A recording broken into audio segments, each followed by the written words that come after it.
What if I told you that the most powerful force reshaping our world isn't war, technology, or politics, but a silent financial mechanism so subtle, so deeply embedded in our system that most people don't even realize it exists? A mechanism that works day and night, quietly strengthening elites, while slowly draining the public. And here's the real mystery. Even when governments try to fix the system, it somehow becomes even stronger. Today we're pulling the curtain back on a hidden engine of wealth transfer, a force older than modern economics, but more relevant today than ever. Because once you understand how it works, you'll start to recognize the patterns repeating across history, and you'll see why the gap between the rich and ordinary citizens keeps widening. Let's begin. To understand this mechanism, we have to travel back, not decades, but centuries. Long before modern banks existed, long before governments issued their own currencies. In medieval Europe and ancient Persia, in early China, wealthy merchants and rulers discovered something extraordinary. You don't need to take wealth by force. If you can drain it quietly through systems people depend on, they built the first structures of debt, interest, taxation, and controlled markets. But these early systems were crude. People saw the manipulation clearly. As societies evolved, so did the method. By the 1600s, with the birth of central banking, the mechanism took a new form. Governments could now create money. Banks could multiply it. And the public? They became the fuel keeping the machine alive. But what is this mechanism? We'll get to that. First, you need to see how it emerged. Section 2. Origins, cause and effect begins. It all started with one question. How can rulers finance their ambitions without raising taxes directly? Taxes caused anger. Borrowing from wealthy elites caused dependence. Printing gold was impossible. So they redesigned the system. They introduced something new, money created from promises and debt-based currency. At first it was temporary, a tool, a workaround.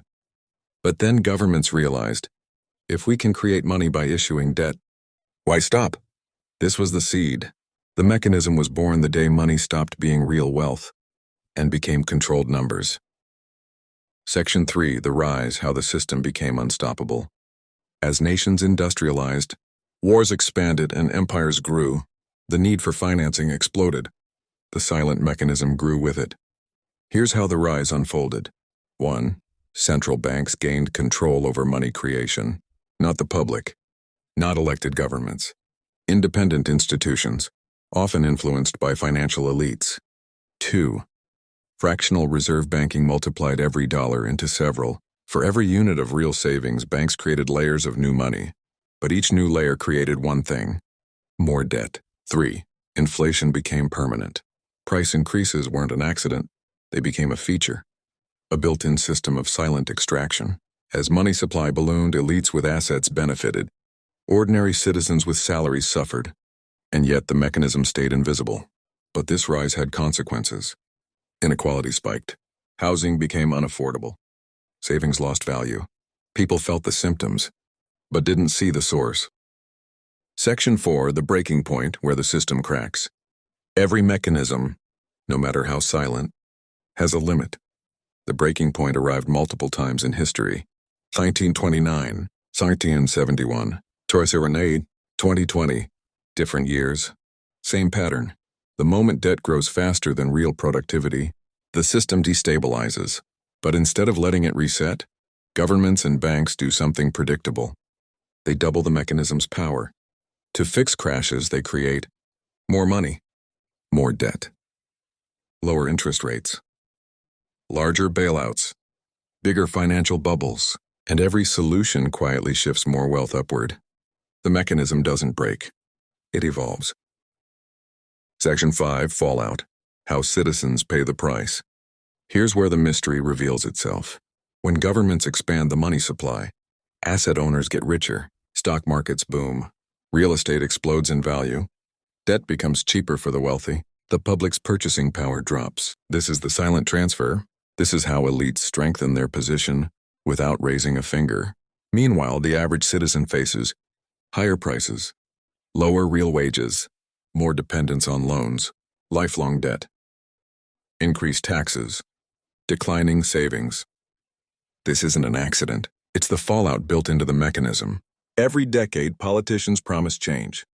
Tax the rich, increase minimum wages, print stimulus checks, raise interest rates, regulate the markets. But the fixes fail because they don't touch the core. The system itself is designed to funnel wealth upward through structural incentives. Changing surface policies doesn't help. It's like adjusting the curtains in a house with a cracked foundation. The mechanism adapts and continues. Look at the last 20 years. The patterns are impossible to ignore. Global debt has crossed $315 trillion. The top 1% now owns more wealth than 95% of humanity combined. In the 1980s, a single income bought a home. Today, it takes two in debt. Real wages have barely moved in 40 years, but CEO compensation has surged over 200%. Different countries, different systems, same outcomes. The mechanism is global now, and accelerating are three clear takeaways. 1. The silent mechanism is structural, not accidental. It's built into modern money creation and financial design. 2. Because the people who own assets benefit from inflation and debt expansion. 3. Crises strengthen the system instead of weakening it. Every fix increases centralization, control, and dependence. The mechanism is reaching a new phase. Debt is growing faster than ever. Currencies are weakening. And for the first time in history, the entire world is caught in the same cycle simultaneously. When this evolves, it will redefine wealth, power, and opportunity for the next generation. If you want more videos breaking down hidden financial systems, economic history, and the silent forces shaping your future, make sure you like, subscribe, and share this video with someone who needs to understand what's really happening behind the scenes.